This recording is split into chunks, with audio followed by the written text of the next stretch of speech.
আমি তোমাদেরকে বললাম না আজকে আমাদের বাড়িতে মাংস রান্না হবে। মাঝে মধ্যে আমার আর দিদির এরকম সন্ধ্যেবেলা হলে এরকম একটু খেতে ইচ্ছা করে আর কি। তো এই যে মাংস দিয়ে দিচ্ছে। হাতটা সরা তোর হাতই দেখা যাচ্ছে।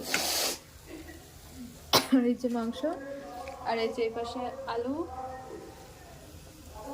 ব্যাপারটা হচ্ছে কড়াইটা ছোট হয়ে গেছে। কড়াইটা কিন্তু ছোট, দেখ ক্যামেরায় মনে হচ্ছে কত বড় কড়াই।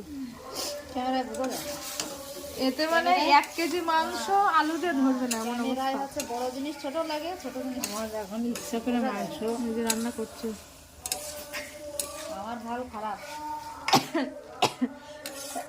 আর এতক্ষণ ধরে আমি পেঁয়াজ রসুন ছাড়াচ্ছিলাম। আর আমি কি করেছি বল না বলে আমার দিদি এতক্ষণ মুরগি কাটছিল। সব কষ্ট এত বলা হয় যে কেটে নিয়ে আসি, না সেটা হবে না।